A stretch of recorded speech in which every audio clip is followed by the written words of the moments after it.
Ya, muy bien. Muy buenos días con cada una de ustedes. El día de hoy vamos a brindar el tema que es atención al paciente con Alzheimer, ¿no? Yo soy la licenciada Blanca Iparraguirre. Vamos a iniciar con este tema en el cual cada una de ustedes va a poder disolver sus dudas simplemente prendiendo su micrófono y pidiendo hacer la pausa para poder responderla, ¿no? Eh, Durante la exposición, por favor, todas mantengan sus micros apagados para evitar que la bulla del lugar donde se encuentran ustedes pueda distorsionar la comunicación. Muy bien.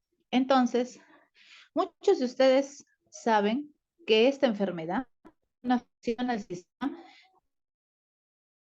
es una enfermedad que en los últimos años, según las estadísticas, casi el 60% de adultos mayores de nuestro país presentan esta enfermedad,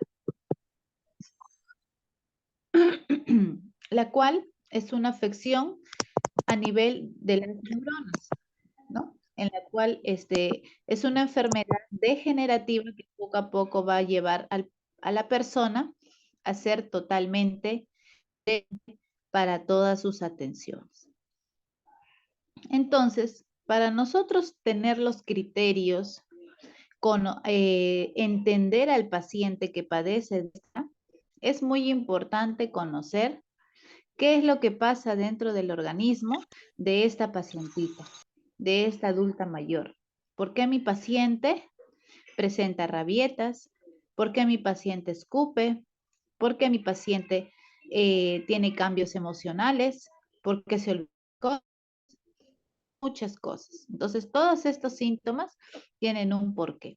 Si nosotros lo vamos a poder entender, vamos a poder atender adecuadamente al paciente. Vamos a ponernos en su lugar y vamos a para poder ir viendo cómo acoplarnos a esos síntomas que cada día van a ir presentando nuestros pacientitos. Perdón. Entonces, esta enfermedad es uno de los tipos de demencias que existen y que son más comunes ya desde hace más o menos 20 años, ¿no? Aquí en el mundo. Antes solamente era considerada la demencia senil, no, también está considerada dentro de nosotros lo que es el Alzheimer. Por favor, ¿alguien tiene prendido su micrófono?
No me escucho. Ok.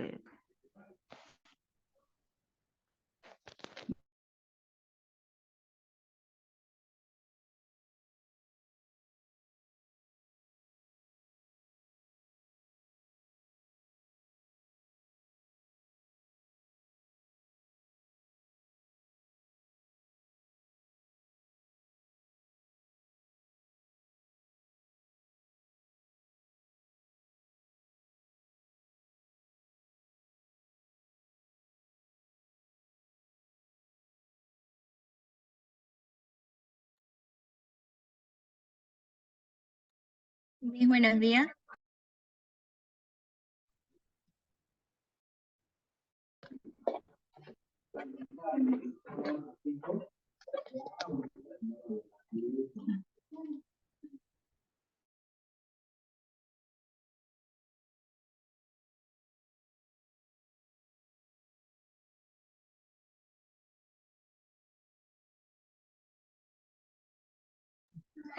Aló, hola, ¿me escuchan, por favor? Sí, Miss, se le escucha. Sí, Miss. Ah, ya, ok. Ahorita voy a volver a compartir. No sé qué pasó, algo, a ver un momentito. Ya. Ya, muy bien. Visualizan la pantalla, por favor. Sí, Miss, sí, vemos. Ya, ok. Muy bien. Entonces vamos a dar inicio. Estimados alumnos, muy bienvenidos a Secatesis. Soy la licenciada Blanca Iparraguirre. El día de hoy vamos a dar inicio sobre un tema muy bonito y también que se da, es una enfermedad que se está presentando en un alto porcentaje de adultos mayores en nuestro país, ¿no? Que es la enfermedad del Alzheimer. Para nosotros poder atender y entender al paciente con esta patología, es muy importante también conocer cuál es la fisiología, cuál es el problema dentro del organismo de nuestro paciente para que presente esta enfermedad. ¿Por qué mi paciente tiene cambios de humor rápidamente? ¿Por qué se olvida las cosas? ¿Por qué tiende a ver un poco agresivo? Todo eso vamos a entender qué es lo que pasa dentro del cuerpo del paciente para que aparezcan estos síntomas. Y así podamos entender claramente y no tener el pensamiento por mal o por algún motivo, ¿no? El Alzheimer en nuestro país ha incrementado a casi un 60% de personas que la padecen en esta edad adulta a partir de los 60 años de edad en adelante, ¿no? Esta enfermedad que se da a nivel del cerebro, ¿ya? Es una enfermedad que se inicia como una enfermedad por demencia, ¿no? Es un tipo de demencia. ¿Por qué? Porque inicia esta enfermedad olvida cosas. Enfermedad que era la demencia senil, que cuando ya llegábamos a partir de los 65 años, con este problema de olvidarnos las cosas. Pero actualmente ya no. Existe también esta enfermedad que es el Alzheimer. También tenemos otras neurodegenerativas que viene a ser el Parkinson, ¿no? Entonces, esta enfermedad es crónica, se caracteriza por ser crónica. ¿Por qué? Porque lamentablemente una vez que se da el daño a nivel de las neuronas, esto ocasiona que ya no se pueda regenerar, que no se pueda recuperar, ¿no? Solamente vamos a enlentecer el desarrollo o evolución de la enfermedad. También es una enfermedad que poco a poco va deteriorando o disminuyendo la capacidad para poder realizar actividades básicas, ¿no? Como ellos mismos bañarse, peinarse, cambiarse, salir a caminar, ¿no? Son cosas básicas que podrían hacer, pero que poco a poco, conforme va evolucionando la enfermedad, esto se va disminuyendo, ¿no? Y conforme pasa el tiempo, va avanzando. Por eso se le denomina progresiva.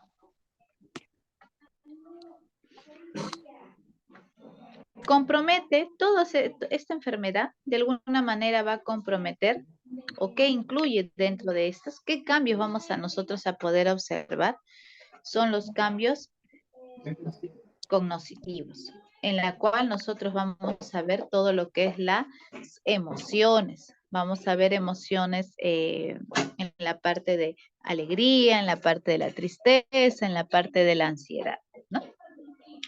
Vamos a ver los cambios conductuales de un momento que está llorando a un momento está feliz, o puede ser que simplemente esté seria, no comunicativa, ¿no? Son cambios que se van a ir presentando y son cambios bruscos que se van presentando en la conducta, ¿no?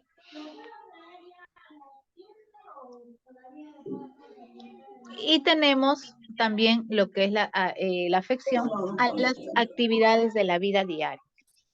En este caso, como les mencioné anterior, son todas las actividades básicas que realizamos. Bañarnos, peinarnos, comer, caminar, ¿no? Son todas esas actividades. Entonces, aquí nosotros, en esta imagen, ustedes van a poder visualizar la imagen de una neurona, ¿no? Que normalmente es de esta manera. Es como una estrella, tiene en el medio un núcleo, ¿no? Y tiene una colita, que son los axones, ¿no? En la cual, entre una neurona y neurona, transmitimos una comunicación, una información a través de estas radiaciones que se da de manera normal, ¿no? Pero ¿qué es lo que pasa cuando la persona padece de esta enfermedad? La comunicación entre neurona y neurona se ve afectada. Se ve afectada, entonces esto hace que poco a poco esa neurona que antes estaba en actividad ya vaya deteriorándose y poco a poco va muriendo también, ¿no? Van muriendo ciertas neuronas. Por favor, ¿alguien tiene su audio prendido? ¿Puede apagarlo, por favor? Ya está. Muchas gracias. Ya está. Entonces, vamos,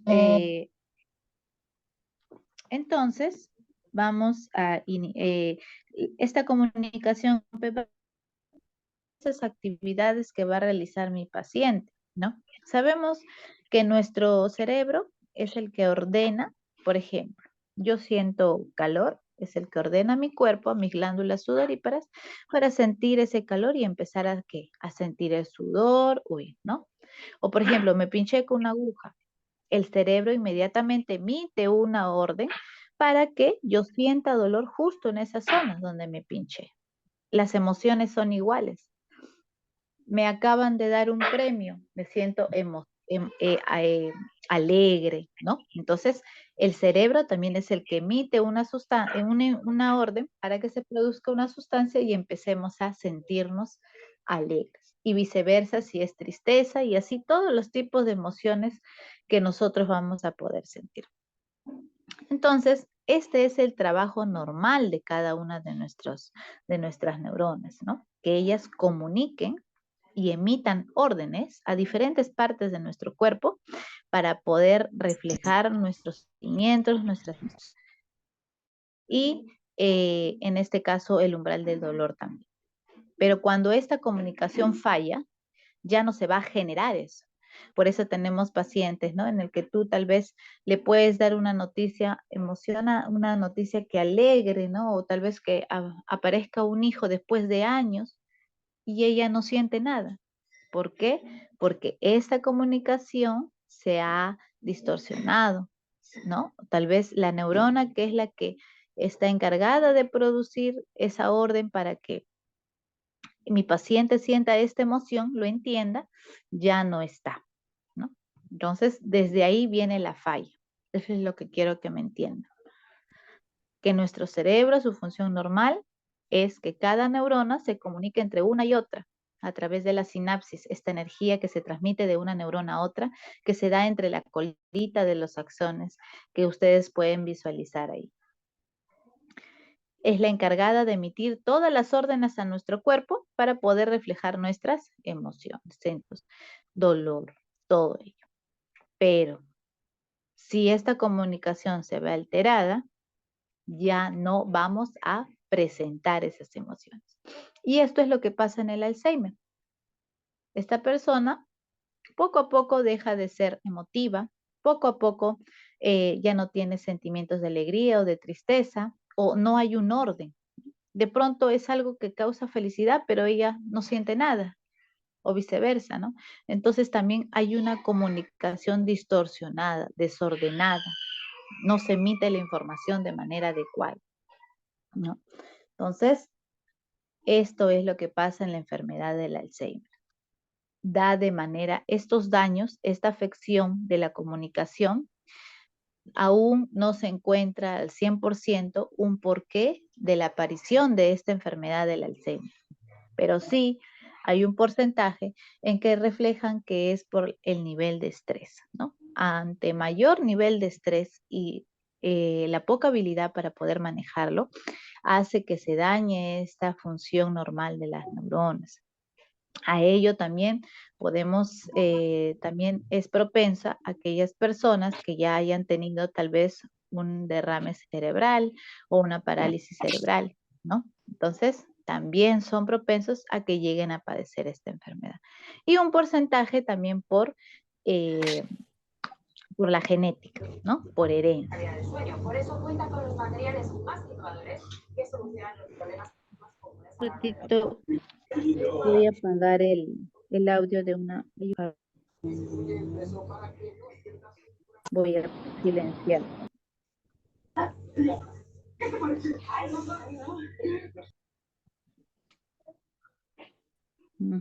Y acá también hay otro que vamos a silenciar.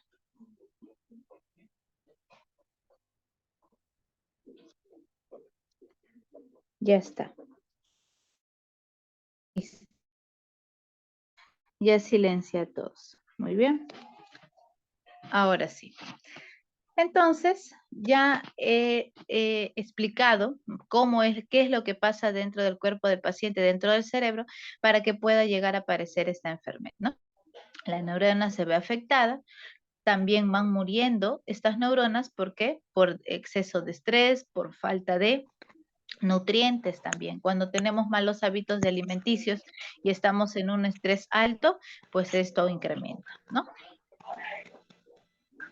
Por favor, les pido que no activen su micrófono. Ya lo he apagado, lo vuelven a prender. A ver, Catilino, por favor, no prendan sus... Gracias. Giancarlo Sáez, apaga, por favor. Muchísimas gracias. Ya no prenden sus micrófonos, al menos que ya quieran hacer una pregunta, por favor.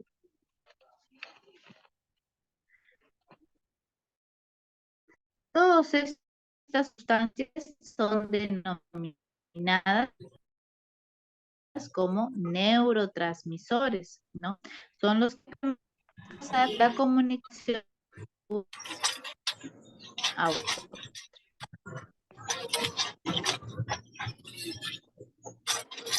Esto incluye, o ¿cómo hago que estos neurotransmisores suban? Otra vez volvemos a lo mismo. A ver, chicas, ¿me pueden escuchar, por favor? ¿Escuchan? Sí, se le escucha, Miss. Ya, muchísimas gracias, hija. No prendan, por favor, sus micrófonos, porque todo el ruido se escucha de lo que están haciendo. Gracias. Yo puedo mantener activos y adecuadamente esos neurotransmisores de nuestro cerebro cuando nuestras proteínas, el oxígeno, nutrientes, llegan adecuadamente a nutrir estas células que son las neuronas de nuestro cerebro. Y así, cada célula de cada órgano que tenemos, del corazón, del riñón, del pulmón, cada órgano de nosotros necesita estos nutrientes, estos alimentos que van a ayudar a que el tejido de ese órgano esté activo, esté ágil, que el oxígeno que llegue ahí haga que el músculo esté bien, esté de un color normal, funcione y circule la sangre bien, porque si no llega oxígeno, ¿qué pasa? Es como si tuviéramos un pedazo de carne ahí molida. ¿Qué pasa cuando ya está muchos días ahí y se va perdiendo su líquido de sangre? ¿Qué hace? Se vuelve negra. Es en este caso igual. Si no llega oxígeno a la neurona, pues inmediatamente se muere ese tejido, ¿no? Se necrosa. Entonces, estos son los nutrientes específicos y necesarios para que pueda mantenerse adecuadamente nuestra célula principal del cerebro, que es la neurona. Nuestros factores de riesgo son estos. Uno es que producimos poca cantidad de la sustancia de la acetilcolina. ¿De qué se encarga esta sustancia? La acetilcolina es la encargada de la memoria. Es la sustancia que nos ayuda a recordarnos lo que vivimos hace 10 años, lo que nos hace recordar el mejor día de nuestra vida o aquella mala experiencia que tuvimos, el que tenemos hijos o el que tenemos padres, lo que comí ayer, lo que hice hace una hora.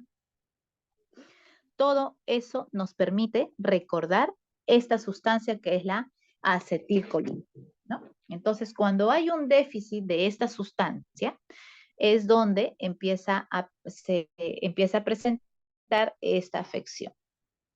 ¿Qué más? Aquellas personas que padecen de diabetes mellitus, hay un porcentaje que puedan presentar más adelante la enfermedad del Alzheimer. Igual que los pacientes con hipertensión arterial también. ¿Por qué? ¿Qué tiene que ver la diabetes con la hipertensión para que yo pueda llegar a tener el Alzheimer? ¿Por qué? Como les dije al inicio, ¿qué es lo que pasa? Todos nuestros órganos necesitan esta sustancia para poder nutrirse, que son el oxígeno y los nutrientes. Entonces, cuando nosotros tenemos la enfermedad de diabetes mellitus, esta enfermedad altera la circulación sanguínea de todo nuestro cuerpo. Un paciente diabético no tiene la misma efectividad de poder circular la sangre. Hay un cierto déficit. Entonces, cuando no circula bien la sangre desde la cabeza hasta la punta de los pies, esto ocasiona que no llegue la cantidad suficiente de nutrientes y de oxígeno. Entonces, nosotros tenemos que tener en cuenta que cuando padecemos de esta enfermedad hay un posible riesgo. No es que sí o sí un 100% vamos a padecer de esta, no, hay un mínimo porcentaje. Y es igual en la hipertensión. En la hipertensión también, como hay un problema de la tensión de las paredes de las arterias, ¿no? O sea, la pared no está adecuadamente para que pueda ayudar a que circule la sangre que está bombeada por el corazón. Entonces, esto impide que los nutrientes también y el oxígeno llegue hacia el sistema nervioso, el sistema cerebral, ¿no? Entonces, por eso es que estas dos patologías son las que más son propensas a que puedas tú padecer de la enfermedad del Alzheimer más adelante. Y otro que es considerado también la herencia, ¿no?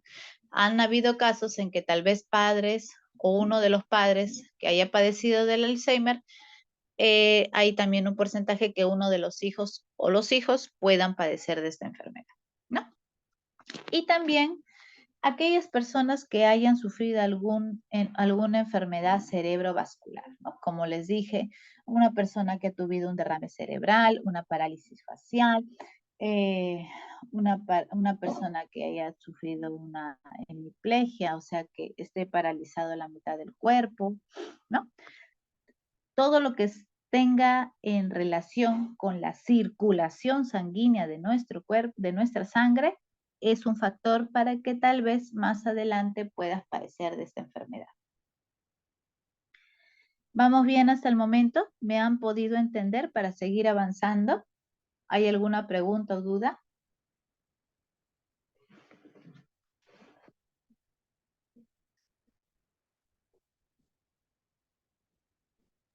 Mis buenos días. Una consulta. Una persona que comienza a olvidarse las cosas, ¿eso puede ser un síntoma?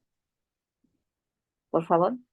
Tendríamos que analizar la edad y antecedentes. Recordemos que una de las demencias, ¿no? De las enfermedades de demencia, o sea, la pérdida de memoria, también están incluida la demencia senil, ¿no? Pacientito que ya tiene 70, 80 años, ya empiezan a olvidarse de las cosas o empiezan a digamos, como este término que se le llama alucinar, ¿no? Con alucinaciones, que piensan que empiezan a recordar cosas de su pasado, ¿no? Pero ayer yo estuve con mi hermana, pero su hermana ya falleció hace muchos años, ¿no? O ayer yo estuve con mi papá y el papá ya no existe porque la persona ya tiene como 80 años. Entonces, a eso estamos llamando una demencia senil, por la misma vejez. Nuestras células, así como se arruga nuestra piel, también pierden contractibilidad, baja la función de cada órgano de nuestro cuerpo. Por eso es que aparece esta demencia que se da de manera natural por el envejecimiento de nuestro cuerpo, que se llama demencia senil, ¿no? Ahora vamos a ver qué otros síntomas van a presentar en Alzheimer para poder dar una respuesta definitiva a tu pregunta, hija. Muy bien. Espero que me hayan podido entender cuál es la función normal de nuestro cerebro y qué es lo que pasa para que mi paciente llegue a tener el Alzheimer. Eso es lo que principalmente quiero, ¿no? Para poder avanzar y ustedes puedan ya saber cuáles son los síntomas y eso. Pero aquí lo importante es que aprendan en qué es lo que pasa dentro de la cabecita del paciente para que ustedes analicen y puedan saber actuar adecuadamente en el cuidado de este paciente. Muy bien. Miren, aquí ustedes pueden observar una imagen de una tomografía en la cual tenemos un cerebro que está sano.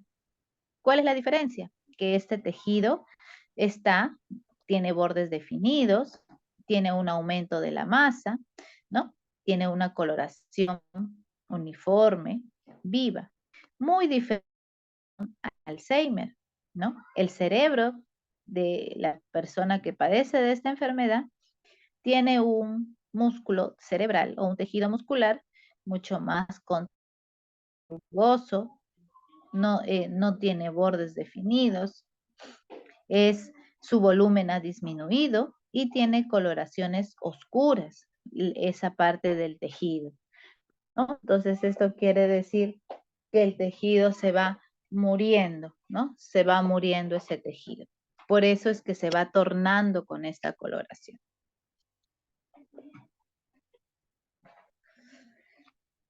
Muy bien. Entonces, aquí aparecemos, vamos a empezar a conocer cuáles son esos signos y síntomas que va a presentar el paciente en la fase leve, ¿no?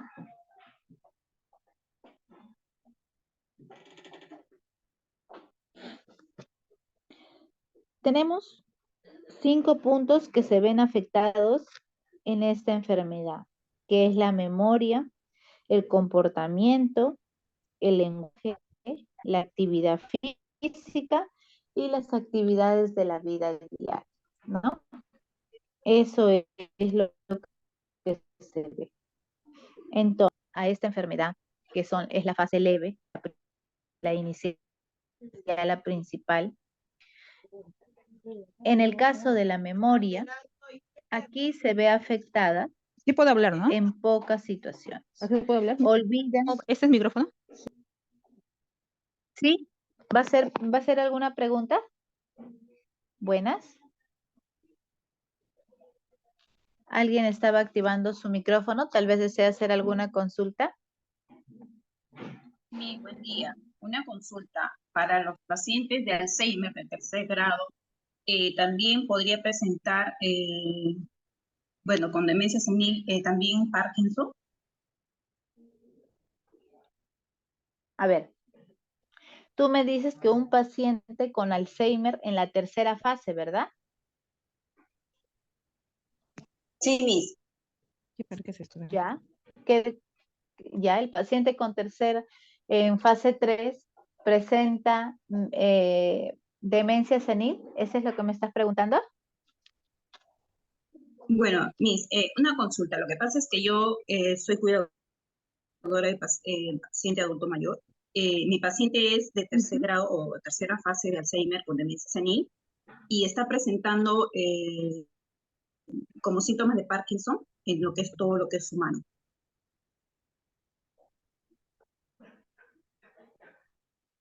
No tiene control motor del movimiento de su mano. Se te corta la comunicación, hija. Ajá, se te corta, me quedé en que últimamente está presentando. Como Parkinson, o sea, le tiembla la mano, no tiene el control de su movimiento. Para agarrar una cuchara, para agarrar una cosa, le tiembla, tiene debilidad. Comprar audífonos, voy a comprar. Audífonos. Con micrófono. Micrófono. Hola, creo que se activó otro micrófono. ¿Me escuchó? Disculpe.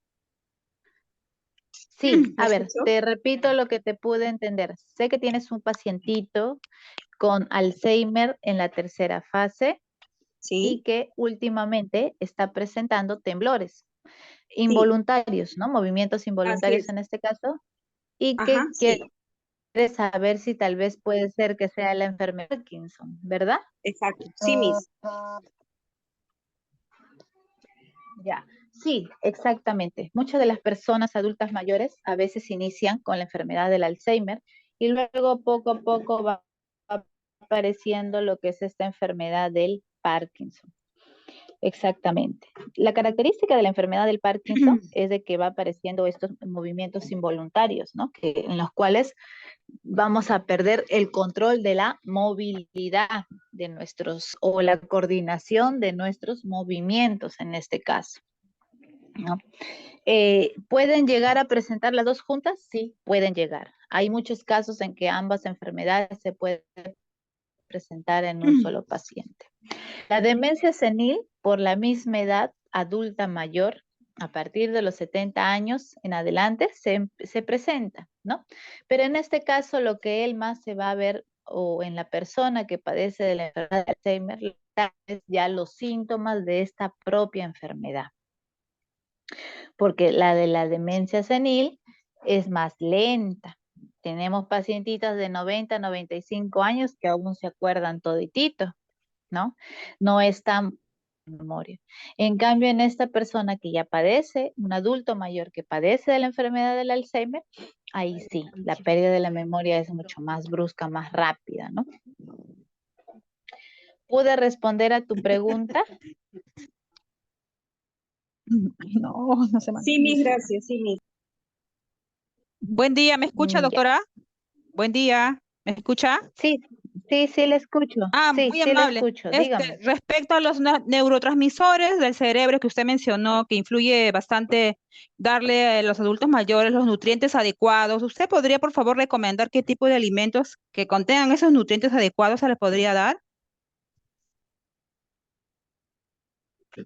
Ya, mira, los neurotransmisores son, tenemos, los cuales debe ser, digamos, debemos mantener su acción normal desde la juventud. No es que solamente desde la edad adulta mayor, no. Mire, desde ahora, desde la edad joven, ¿no? O el adulto joven, ya tenemos que reforzar. Porque desde que empezamos a tener muchas más responsabilidades, como asistir a la universidad, trabajar a la vez, o tener familia, trabajar, o tal vez solamente trabajar en un lugar, luego en otro lugar, dos trabajos a la vez. Todas estas actividades y preocupaciones hace que nuestro nivel de estrés incremente. Nuestras neuronas trabajan más de lo normal. Entonces, nosotros, ¿cómo ayudamos a esto a que funcione de manera normal? Es que nos alimentemos adecuadamente. Esta alimentación No, a ver, ¿cuánto da? Un sol, está, ¿no? a ver, un ratito que recién ya está. Muchas gracias. ¿Cómo? Ya está. A ver, entonces, lo ideal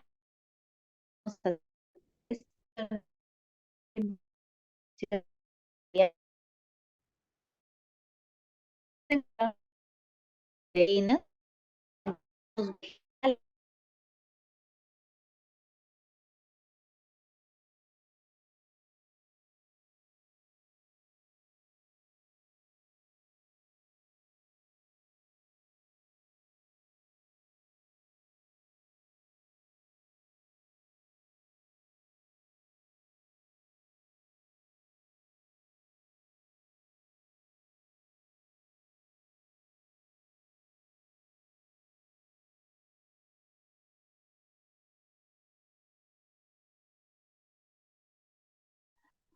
parece que se fue la conexión. Voy a volver a compartir. Pero bueno, les estaba mencionando que cuando la manera adecuada para nosotros poder mantener una buena actividad de los neurotransmisores es alimentándonos adecuadamente. Tenemos que consumir verduras, verduras, las frutas, los alimentos donde donde encontramos mayor cantidad de proteínas y vitaminas. Es la mayor cantidad que vamos a encontrar. No esperemos llegar a tener una enfermedad para poder recién comprar tomamos. No, aquí lo ideal es que tu cuerpo esté nutrido desde un inicio y eso solo lo obtenemos desde que nosotros consumimos una alimentación variada y sale mucho más económico y mucho más eficiente para tu cuerpo. Todos los días debes tener una ensalada que acompañe a tu almuerzo. Todos los días. Si es de 5, 6, 7 colores, mucho mejor. ¿Qué quiere decir que sea multicolor? Que le ponga verduras de diferentes colores. Esto me ayuda bastante. Las frutas también. Encontramos una cierta cantidad de proteínas que se encuentran en las carnes, ¿no? Carne roja, carne blanca, pescado, pollo. Sí, pero es un mínimo porcentaje. Pero esto es lo ideal que necesitamos nosotros tener, una alimentación variada. Pero si todos los días solamente comemos arroz, papa, guiso, pollo, arroz, papa, guiso, pollo o tallarín, puros carbohidratos, y no hacemos una dieta balanceada en la semana, pues eso nos conlleva que más adelante, cuando lleguemos a una edad adulta mayor, seamos propensos de poder padecer de alguna de estas enfermedades. Y no solamente de esta, porque recordemos que por el nivel de estrés elevado y una mala nutrición hace que padezcamos de diferentes enfermedades, como las enfermedades inmunológicas, el cáncer, las enfermedades reumáticas, ¿no? Entonces, eso tenemos que tener en cuenta. De esa manera nosotros podemos alimentar. Ahora, aquella persona que tiene múltiples facetas de actividades en el día, ¿no? Cualquiera de ustedes que se encuentren trabajando y estén en una y otra actividad, lo recomendable también es aumentar la cantidad de tiamina.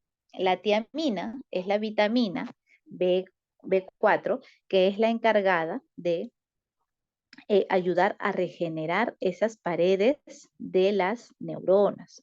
Es como siempre hago este ejemplo, ¿no? Ustedes tienen un cableado en su casa, ¿no? Los cables de luz. ¿Qué pasa cuando un cable se pela por uno de su camino? Se pela. ¿Qué pasa? Se pierde energía por ahí, ¿verdad? Es lo mismo. Cuando nosotros tenemos demasiado estrés, estamos preocupados, nos acostamos a la cama, pero no descansa, sino tu cerebro sigue pensando y ese cerebro no descansa. Encima no duermes ni 6 horas, 5 o 4 horas al día. Entonces, eso hace que las paredes de tus neuronas se desgasten y se vayan perdiendo, así como los cables de luz. Entonces, esta vitamina, que es la tiamina, nos ayuda bastante a poder regenerar esas paredes, ¿no? A evitar que tal vez más adelante llegue a tener un derrame cerebrovascular o que tenga una parálisis facial, ¿no? Esa vitamina ayuda bastante. Y también aprender a darte un tiempo de 30 minutos en todo el día, un espacio solamente para la persona. O sea, no pensar en que tienes en las 1000 cosas que piensas, simplemente sentarte, cerrar los ojos, concentrarte en nada y ese cerebro va a poder descansar por lo menos 30 minutos, nada más. Hacer cosas que te distraigan que no esté dentro de lo que todos los días haces en tu rutina, ¿no? Muy bien. La fase moderada en la parte de la memoria se ve fase inicial. La fase leve, que es la principal, en la cual recién empiezan a aparecer estos síntomas. La memoria, aquí nosotros vemos que se van a olvidar ciertas cosas, ¿no? Por ejemplo, empezamos a olvidarnos lo más clásico, que son algunos nombres de las personas, ¿no? Por ejemplo, yo salgo todos los días a regar mi jardín y siempre veo a mi vecino que pasa, que ya se va a trabajar. Yo sé cómo se llama mi vecino, ya tengo 20, 30 años vivimos. Entonces, de pronto, siempre le he saludado, señor José, muy buenos días, señor José. Y de pronto, ¿qué pasa? Ese día me quedé, señor, y se me hizo una laguna, una nube, que no sabía qué nombre decir. Y solamente dije, buenos días, vecino. ¿Por qué? Porque de un momento a otro se nubló mi mente y ya no pude recordar el nombre, que es lo más clásico. Normalmente iniciamos con los nombres, iniciamos pérdidas también de las fechas de cumpleaños onomásticos, incluso otros mismos nos olvidamos, y también con alguna reunión, alguna cita, ¿no? Desde hasta ayer, mañana tengo cita con el odontólogo a las 4 de la tarde, así. Inclusive en la mañana me pude haber recordado, a las 4 tengo cita. Llegó a las 4 y no me acordé. Es 4 horas o en la noche me recuerdo, hoy era mi cita. ¿Cómo se nubló? Por completo y me olvide de lo que yo me estaba recordando días anteriores, ¿no? Entonces, son pérdidas de la memoria instantáneas en el momento que se da, ¿no?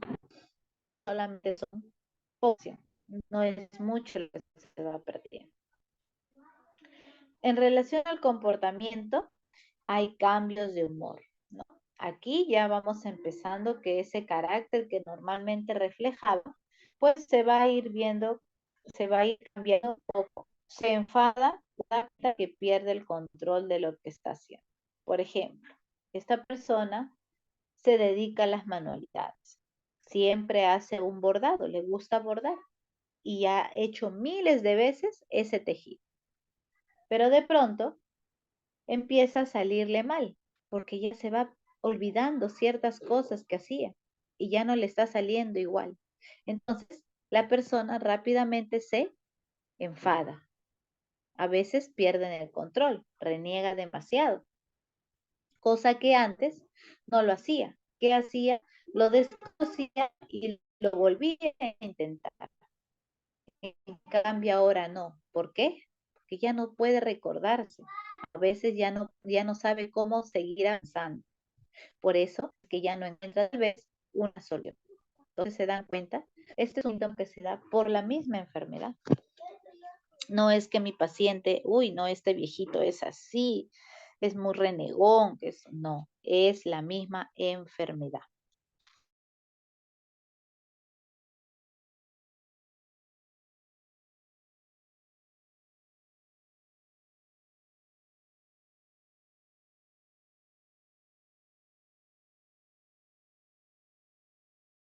Y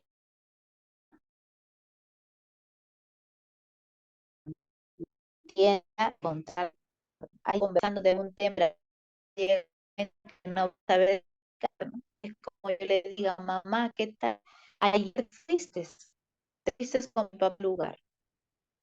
¿Y qué hicieron?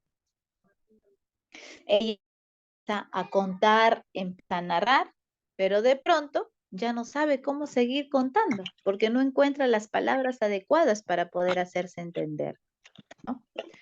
Entonces, esto también se va presentando en las palabras. O a veces ya empiezan a tener, como no saben qué continuar, qué oración continuar, entonces ya sus respuestas van a ser más cortas, ya no van a mantener una comunicación más fluida y larga. chocolates de Carmen. Es churrasco. El churrasco de Carmen. Muy bien. Entonces, en relación a los gestos y movimientos, esta persona se ve aún no afecta en nada. Todavía está intacta, ¿no? Al menos que tenga alguna enfermedad degenerativa que ya anteriormente lo haya tenido, pero la enfermedad no ocasiona alguna alteración por el momento, ¿no? Y dentro de sus actividades de la vida diaria, aquí es capaz de realizarlas sin demasiado problemas. O sea, aún la persona es independiente, puede valerse por sí misma para que pueda realizar sus actividades, ¿no? Se puede bañar, se puede cambiar, se puede alimentarse, todo tranquilo, ¿no? No hay ningún problema. Aún esta persona recién está en los primeros síntomas, las cuales muy pocas personas se dan cuenta de esta enfermedad en la primera fase. Normalmente son diagnosticados entre la segunda y tercera fase, ¿no? Muchas veces se confunde con síntomas por el mismo envejecimiento, ¿no? Aquí tenemos lo que es la fase moderada. En la fase moderada, nuestra memoria ya está un poco más disminuida, ¿no? Ya vamos a empezar a tal vez olvidarnos, ¿no? Sí, yo tengo hijos, pero ¿cuántos hijos tenía? Yo sé que me he casado, pero no me acuerdo cuántos. Sí, he tenido hijos, pero poquito a poquito. Pasa un rato y después, no, sí, yo tengo 3 hijos, o yo tengo 2 hijos, se llama tal y tal. No. Entonces, la pérdida de memoria se va siendo un poco más notoria. Dentro de lo que es el comportamiento, aquí el comportamiento, la persona se vuelve un poco más agresiva, ¿ya? La persona ya tiene alucinaciones. ¿Qué es lo que pasa en esta fase? Aquí el paciente ya empieza a crear en su mente de que tal vez la persona que está a su lado atendiéndola o la familia que comparte con ella le quiere lastimar, le quiere hacer daño, ¿no? Entonces, al ella pensar en estas cosas, va a crear una desconfianza y pues puede estar, su cambio de conducta va a estar diferente. Va a ser una persona que tal vez esté más a la defensiva con esa persona.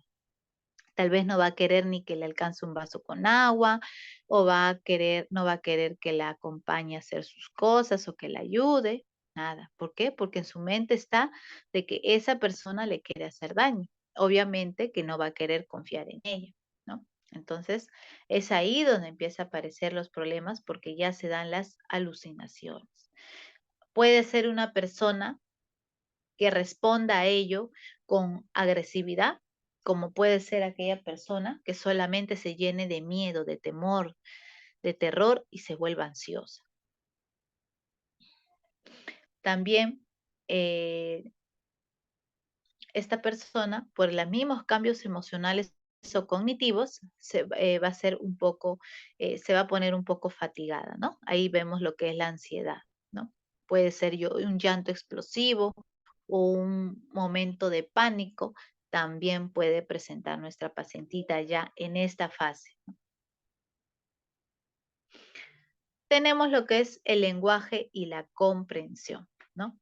Aquí la conversación ya es más lenta.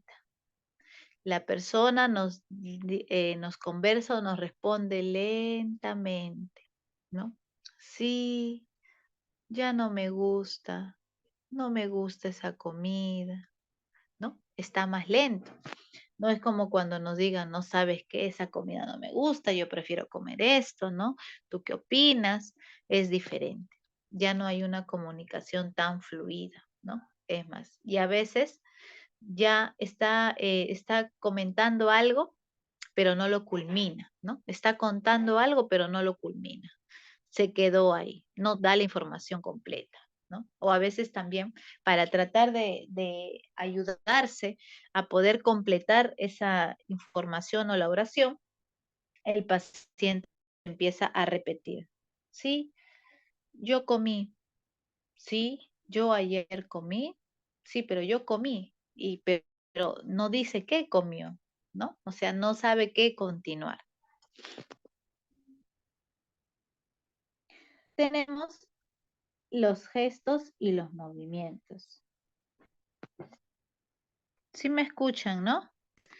Ahí pregunto porque a veces se va un poco el audio. A ver, voy a...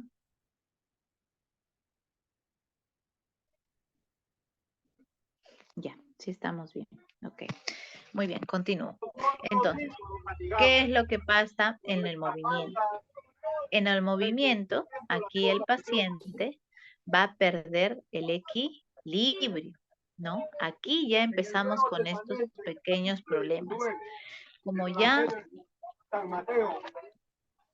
Ay, a ver. Apagó su audio. Sí, ¿no? Ya, muy bien. Ok, entonces, en relación a los movimientos, este pacientito ya va a empezar a perder el equilibrio. Está de pronto parada, se levanta de la sillón de la silla, quiere avanzar unos pasos y de pronto mi paciente siente un mareo y se cae de costadito. O a veces ya está avanzando o está subiendo las escaleras y se cae. Ya la pérdida del equilibrio se va a dar con más frecuencia. Caídas espontáneas. Necesita ayuda aquí ya para empezar a caminar. Quiere irse hacia el patio de la casa. Quiere irse hacia su habitación que está en el segundo piso. Quiere irse hacia el baño. Tiene que estar acompañado porque los desmayos se dan de un momento a otro. El paciente estaba tranquilo, estaba conversando, acababa de comer, de pronto está caminando hacia el baño y ¡frum! Se desmaya a mitad de camino, ¿no? Entonces, por eso la persona necesita sí o sí ser acompañada para estos pequeños o largos tramos de caminata, ¿no? No es que uno sea exagerada, sino que tiene que ser así para evitar posibles complicaciones. ¿Qué pasaría si ese paciente, si ese abuelito se cae, se fractura la cadera o alguna otra parte de su cuerpo, ¿no? O se cae y se golpea la cabeza, se hace un hematoma, tantas cosas que puede pasar, ¿no? Entonces, no pensemos de que es una exageración, de que tenemos que acompañar al paciente inclusive hasta lugares cercanos, ¿no? Dentro de la casa. Aquí también tenemos que tener en cuenta que los movimientos para realizar ciertas actividades también, como lo que es, por ejemplo, cuando el paciente tú le dices que ya se cambie o se vista, ¿no? Ya no va a tener la misma coherencia para poder cambiarse. Antes, el paciente, por ejemplo, estamos en invierno, ¿no? Va a coger una chompa, va a coger un pantalón, ¿no? Y con colores adecuados. En cambio, ahora ya no. En esta fase el pacientito está haciendo frío, pero solamente se pone un polo manga corta y un pantalón. Y a veces los colores no combinan, o a veces también la ropa, ¿no? Se pone una camisa, luego una chompa, otra casaca. Son combinaciones que ya ellos mismos ya no tienen el criterio para poder cambiarse, ¿no? Entonces ahí vamos viendo que eso también se va afectando. La vista va disminuyendo, ¿ya? También van a perder un poco lo que es el aspecto personal. Ya no se van a preocupar por si están peinados, por si ya se lavaron la cara, por si ya se lavaron los dientes, inclusive, perdón, ya no se preocupan por si se han bañado o no. Ya no perciben sus olores. Entonces, tenemos que tener en cuenta que ahí tenemos que participar como cuidador del personal de salud. Tenemos que apoyar En nosotros elegir la ropa, en nosotros estar al pendiente de qué fecha les toca que se bañen. Podemos bañarlos diario e interdiario, ¿no?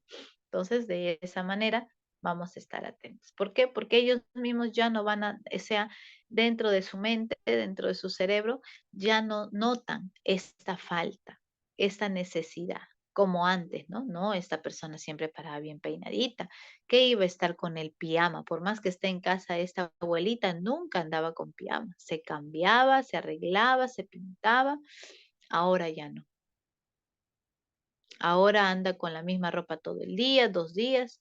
Para eso ya está, si tiene la dicha de tener una persona, un cuidador a su lado, pues el cuidador tendrá que ver por todas estas necesidades, ¿no?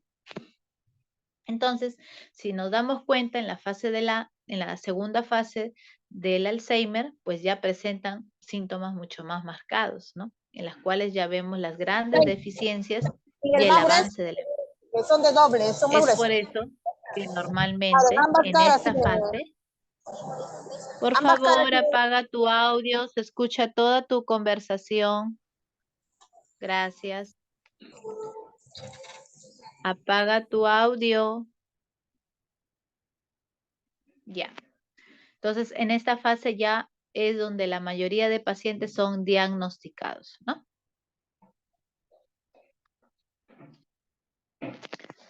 Y por último tenemos la fase severa, ¿no? Aquí podemos observar la imagen de esta pacientita, cómo termina con esta enfermedad, ¿no? En la fase severa, aquí, la memoria ya hay una pérdida de la memoria reciente, remota también. No reconoce cónyuges ni hijos. Normalmente, por ejemplo, si ustedes se dan cuenta, cuando hablamos de una enfermedad de la demencia senil, ¿no? O sea, cuando ya es la pérdida por el envejecimiento, nosotros no nos acordamos de lo que hemos hecho ayer, ni hace unas horas, nos olvidamos un poco. Pero si tú le preguntas de su pasado a este adulto mayor, te cuenta todo, como si recién ayer lo hubiese vivido, ¿no? En cambio, en esta enfermedad del Alzheimer, el paciente no solo ya no se va a recordar de lo que ha hecho ayer o hace unas horas, sino tampoco ya se recuerda de nada de su pasado. Ahí está lo que es la memoria remota, lo que es la memoria de hace tiempo, ¿no? De años atrás. Entonces, es por ello que muchos de estos pacientes con esta enfermedad ya no reconocen a sus familiares, no reconocen a su esposo, a sus hijos, a sus hermanos, si es que lo tuviese, ya no los reconoce. No porque no quiera, sino porque ya la alteración en el sistema neuronal ha avanzado bastante. El comportamiento. Ya sus emociones están totalmente distorsionadas. Hay una combinación entre una y otras que ya la paciente solamente demuestra gritos, llanto, se agita, ¿no? Solamente se dedica a hacer eso. Lamentablemente ya no distingue mucho lo que son las emociones. En el lenguaje ya no se puede comunicar. Aquí sí ya la paciente ya no puede, es muy difícil que pueda pronunciar palabras, mucho menos oraciones, ¿no? Aquí la paciente prácticamente solamente balbucea, ¿no? Así como iniciamos cuando somos bebitos y empezamos a hablar y solamente balbuceamos, igualito esta paciente termina, ¿no? Solo balbuceando. Dentro de lo que son los gestos y movimientos, ¿no? Aquí nos refiere que no controla sus gestos, le cuesta deglutir o tragar el alimento. Aquí ya la persona se atraganta, no controla esfínteres. O sea, el sistema neuronal, como les dije, ¿no? Al inicio, ¿qué es lo que hace mi cerebro? Mi cerebro hace que sienta todo. Por ejemplo, ya se llenó mi vejiga, ya inmediatamente emite una orden para que yo sienta la necesidad de ir a orinar, a miccionar. E igualito cuando yo voy a pasar un alimento. El cerebro es el que ordena para que yo sienta que ya tengo que masticar y cuando he masticado ya tengo que deglutir, pasar el alimento. Entonces, como ya mi cerebro está alterado, ya no hay estas órdenes. Por eso es que mi paciente empieza a presentar estos síntomas. En la última fase, mi paciente ya tiene problemas para deglutir, ya no controla los esfínteres, ¿no? Entonces, es ahí donde este paciente va a necesitar una atención muy especializada, ¿no? Ya tal vez va a tener que comer a través de una sondita, ya no va a poder deglutir, ni así el alimento esté licuado, sea líquido, sí o sí va a necesitar de una sondita nasogástrica, ¿no? Y obviamente que las actividades de la vida diaria se van a ver alteradas. ¿Por qué? Porque ya aquí es totalmente dependiente el paciente. Totalmente depende de otra persona para todo, para movilizarse, para cambiarse, bañarse, comer, para todo.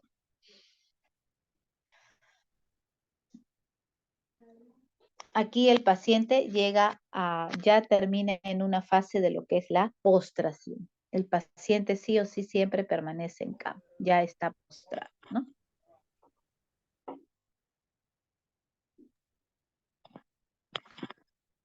Muy bien. Entonces, la enfermedad del Alzheimer tiene estas 3 fases, ¿no? En la cual, para nosotros poder diagnosticar, ¿no? ¿Cómo puedo yo saber si tengo el Alzheimer o no?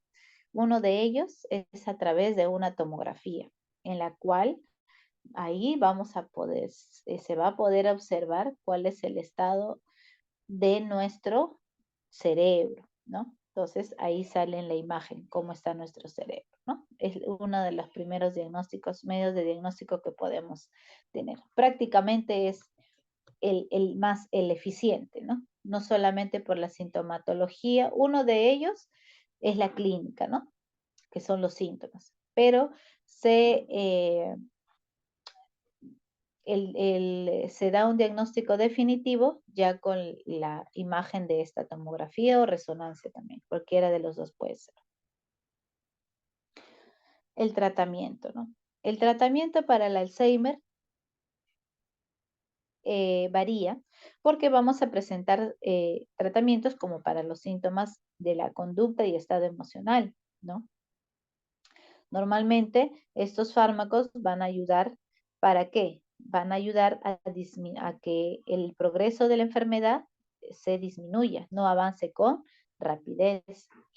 Vamos a poder ayudar a que se mantengan aquellas funciones que son básicas para el paciente, ¿no? Como para poder deglutir, como para poder controlar los esfínteres, como para por lo menos poder mantener el lenguaje, ¿no? Todo ese tratamiento prácticamente es para mantener o mejorar la calidad de vida del paciente.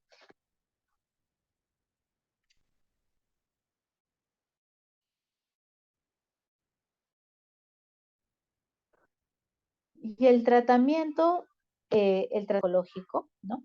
Normalmente es para poder mejorar los estados emocionales. Ahí vamos a tener los antidepresivos, los ansiolíticos, eh, las sustancias los medicamentos que nos ayudan a evitar las alucinaciones, ¿no?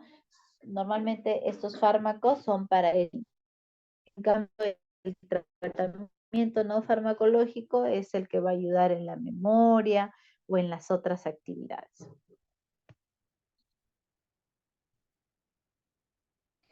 Algunos fármacos que son considerados o pertenecen a este grupo de los antidemenciales, ¿no? Son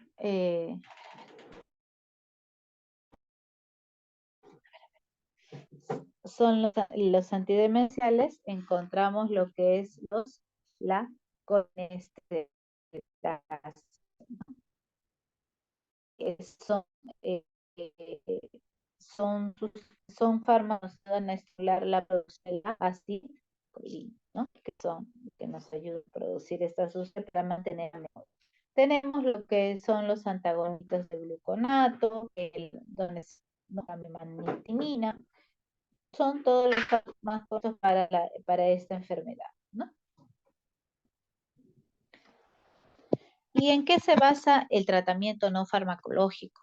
El tratamiento no farmacológico en sí, si nosotros, son ejercicios que podemos hacer a partir de los 60 años en adelante. Tengan o no tengan esta enfermedad, es muy importante realizar estos ejercicios o estas actividades para mantener, digamos, regular el estado de la memoria del paciente adulto mayor, ¿no? Para ellos, primero, la estimulación cognitiva es a través de conocer al paciente. Si yo voy a estar a cargo de alguna paciente adulto mayor, lo primero que tengo que hacer es conocer a mi paciente, saber qué edad tiene, qué enfermedades como antecedentes tiene y a qué se dedicaba. ¿Tiene profesión o tiene oficio? ¿No? ¿Qué es lo que le gustaba hacer? ¿Qué es lo que le gusta comer? ¿Cómo es la relación entre la familia? Todo. ¿Para qué? Para que de esa manera yo voy a ayudar a mantener la memoria de mi paciente. ¿Cómo? Si mi paciente tal vez antes se dedicaba a la costura o era una contadora o ¿no? Esta persona, pues voy a tratar de hacer cosas o de brindarle actividades que le mantengan a ayudar a recordar lo que antes hacía, ¿no? Por ejemplo, si mi paciente era músico, trataré de tener ese instrumento a la mano para que él solito practique y recuerde qué es lo que antes tocaba. O si antes esta persona era una repostera o, o le gustaba cocinar, siempre tenía un excelente sazón y ahora como está ya mayorcita, ya no queremos que cocine para que descanse, para que se cuide, no. Hay que ayudarle, hay que a permitirle que sea partícipe de estas actividades. Esto es un buen ejercicio. ¿Por qué? Porque estamos ayudando a que su memoria empiece a ejercitar. Ah, sí, a mí me gustaba hacer esta comida, pero ¿cómo era? A ver, voy a recordarme y se va recordando. Estos son los ingredientes, así son los pasos para realizarlo. Esos ejercicios ayudan a que mi paciente también recobre la memoria y la ejercite. Por eso son actividades que no solamente tiene que hacerle un paciente que padezca esta enfermedad, sino netamente a partir de los 60 años hacemos esos ejercicios de memoria, de retención, de comprensión, de raciocinio. No dejemos que nuestro cerebro esté dormido, no. Poder relacionarse entre uno y otros. Si tiene algún vecinito que todos los días sale al parque a sentarse, pues podemos sacarlo a esa hora. ¿Para qué? Para que puedan conversar, porque a veces las personas adultas mayores de esta edad ya tienen otras cosas en las cuales les gusta conversar, ¿no? Les gusta conversar de su pasado, que es lo que más les gusta. Hacerle partícipe de grupos también, ¿no? En estos grupos también a veces existen en los municipios o a veces en los hospitales donde pertenecen, ¿no? Por ejemplo, si tienen ese salud, hay grupos de ayuda o también en el MINSA también, ¿no? Hay grupos del paciente diabético, paciente hipertenso o del paciente adulto mayor, en los cuales hay profesionales que brindan charlas educativas para, en realidad, en relación a la alimentación, a la psicología o a la actividad física, ¿no? Y ellos van aprendiendo y aparte, ¿qué pasa? Se relacionan con otras personas, hacen juegos didácticos, hacen pinturas, manualidades, ¿no? Todo esto es algo recreacional para ellos también. Y también va de la mano el apoyo familiar, ¿no? El que esté siempre constantemente la visita de los hijos, de los nietos, ¿no? Que no sea una persona adulta mayor abandonada. Entonces, esto es el mejor tratamiento farmacológico, ¿no? No farmacológico, perdón. Recordemos que a partir de los 60 años, inclusive desde más antes, ¿qué pasa con estas personas que, por ejemplo, personas que a veces solamente se dedican a veces a la casa y ya no cogen un libro y leen, ya no, por ejemplo, ya no llenan un crucigrama o un pupiletras. Todos estos ejercicios ayudan a que la persona pueda mantener un estadio de raciocinio y de memoria, ¿no? Sobre todo para evitar, para ayudar a que ese cerebro esté en actividad.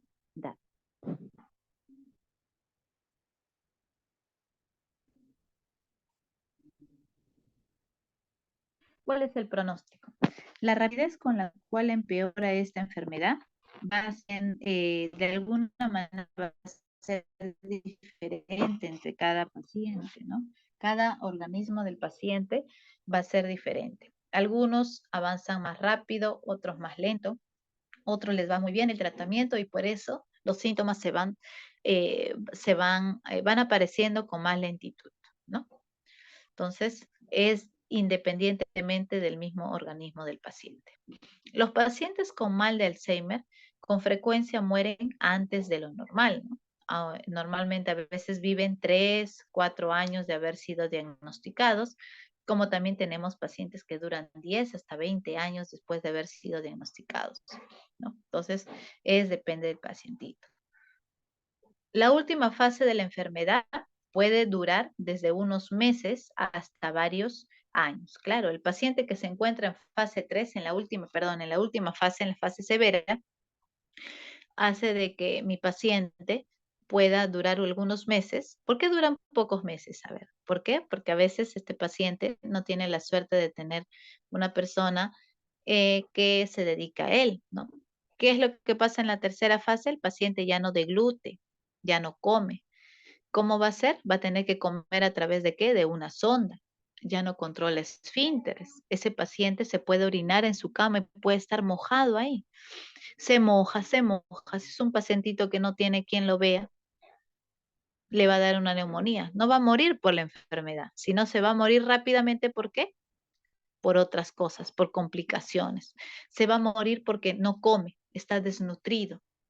Y así cualquier otro tipo de enfermedad le va a atacar y va a fallecer rápidamente. Entonces, por eso se dan estos parámetros, que hay un paciente en la última fase que puede morir en meses, como hasta en años, ¿no? Si tiene un cuidador, pues esta persona va a poder durar más. Esta persona le va a alimentar con una sonda, le va a dar algún complemento nutricional, va a estar a cargo de esa persona, ¿no? Cambiándolo, movilizándolo, bañándolo, todo ello. Entonces, este paciente tiene una mayor proyección de vida. Como decimos, ¿no? La muerte por lo regular ocurre por una infección o una insuficiencia de otros sistemas oculares. Claro.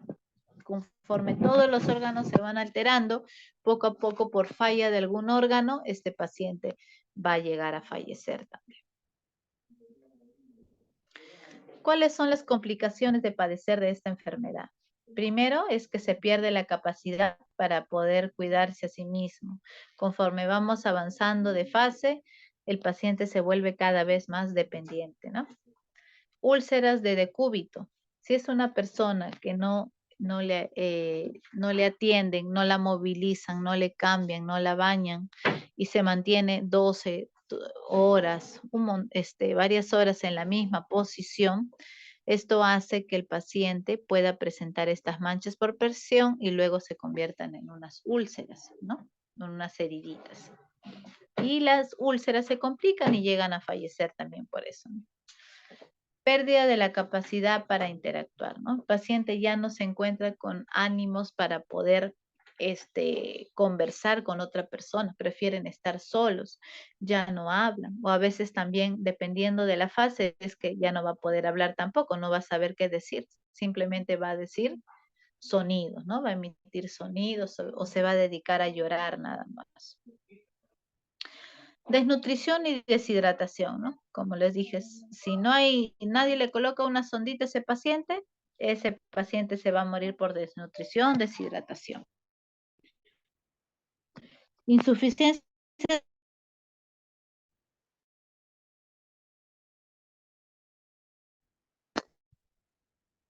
de alguna manera se vuelve más violento en estos pacientes, ¿no? De lo que era una persona dulce, tranquila, ahora no, no es una persona muy violenta, renegona, no comprende, pero es por la misma evolución de la enfermedad. Maltrato por parte de un cuidador, ¿no? Es verdad. El atender a un paciente que padece de esta enfermedad, como ustedes han podido ver, los síntomas van evolucionando y se vuelven una paciente muy complicada, lamentablemente. Complicada y triste para ellos, para el mismo paciente, porque padecer esos síntomas es muy triste para estas personas. Pero lamentablemente a veces el cuidador no comprende esto y maltrata, porque también se estresa. Por eso es que el cuidador o el personal de enfermería que va a atender a esos pacientes tiene que tener bien en claro qué es lo que está pasando dentro del cuerpo de mi paciente para yo poder entender. No es terquedad, ni maña, ni malcriadez del paciente. Es la misma evolución de la enfermedad. ¿Cómo puedo yo prevenir? Evitar fumar, el exceso de consumo de alcohol, realizar ejercicios mentales. Como les digo, mientras más esté trabajando, razonando mi cerebro, es lo más ideal. A ver, ¿hace cuánto desde que salimos tal vez de terminar nuestros estudios? Muchas personas ya no leen, muchas personas ya no analizan. ¿Qué es lo que yo hago cuando leo? Al yo leer un párrafo, 2 párrafos de cualquier lectura, yo con solo leer trato de interpretar y de entender lo que quieren decir en esas 2 estrofas. Ahí yo ya estoy haciendo la actividad de razonar, de entendimiento. Ahí estoy poniendo en uso mi cerebro. Pero si yo ya no, solamente me dedico a puras actividades nada más, ¿no? Físicas y ya no realizo nada de un ejercicio mental, pues esto también es perjudicial para nuestra salud. Juegos de ajedrez, juegos de ludo, dama, cartas, ¿no? Todo ello es adecuado para un ejercicio mental. Evitar el aislamiento. Si tengo un paciente adulto mayor, no solamente lo siento ahí en el sillón y lo voy a mantener ahí todo el día, no, no te preocupes, descansa, mira tu televisión, mira, no, puede estar así un momento, pero no todos los días, los 365 días del año, no. Hay que hacerle actividades dentro de la casa. ¿Sabes qué? Hoy día voy a cocinar. Tú me vas pelando las alverjitas, me vas deshojando estas hojitas, vas sacando las hojitas, me vas separando esto. ¿Sabes qué? Acá hay un montón de ropa que hemos lavado. Vamos a doblar. Los 2 empezamos a doblar. Bien bonito doblamos. Para luego, ¿qué hacer? Ir a nuestro cuarto y lo vamos a guardar en la cómoda. Todo bonito y ordenado. O sea, hay que darle actividades, hay que dejar que sean de alguna manera independientes hasta donde físicamente se le permita.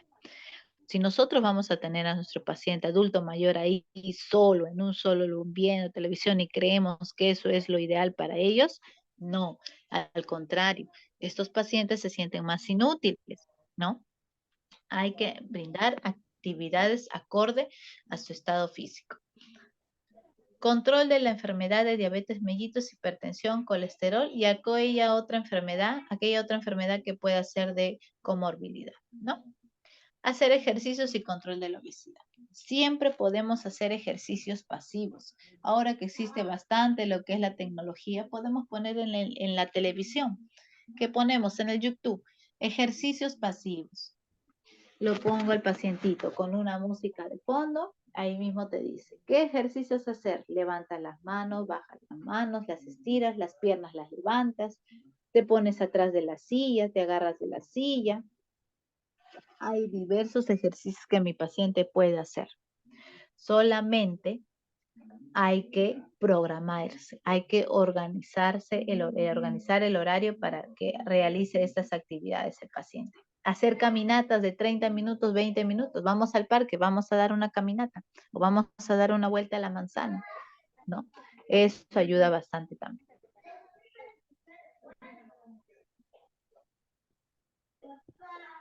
Los cuidados que nosotros debemos de tener en cuenta como personal de fase leve, ¿no? Es determinar en qué situaciones se necesita. Como les digo, no hay que ayudar a mantener la independencia de nuestro paciente. Si se puede cambiar, hay que dejarlo, que lo siga haciendo.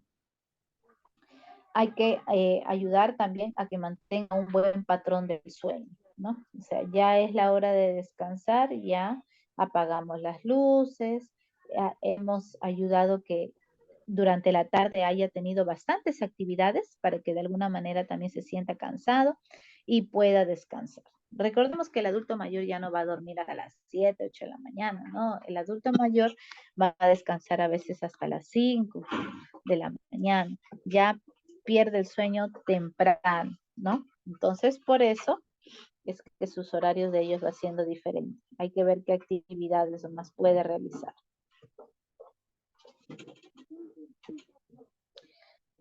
También hay que mantener las relaciones sociales, ¿no? En este caso familiares. Si hay alguna reunión familiar, pues también hacerlos partícipes a estas personas, ¿no? No aislarlos también. Hay que incluirlos en esto. Y también el que nosotros les demos actividades y funciones durante el día, esto ayuda bastante a incrementar la autoestima del paciente, ¿no? Mi paciente se va a sentir más tranquilo, feliz, útil, cuando nosotros vamos a poder hacerlo sentir que todavía se necesita de él, ¿no? De todas maneras. Va a ir a recoger la ropa.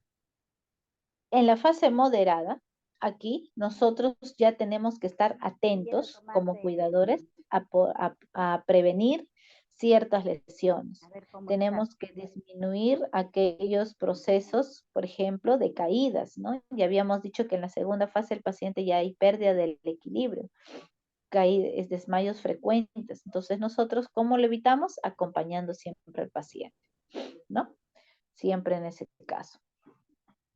Hay que evitar riesgos, garantizar la calidad del sueño también, ¿no? Vigilar de que pueda descansar.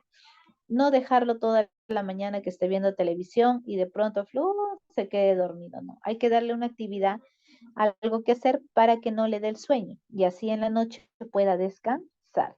¿Puede hacer siestas en la tarde? Sí, puede hacer siestas, pero máximo 1 hora, 1 hora y media. No más porque si no en la noche ya no va a poder descansar, ¿no?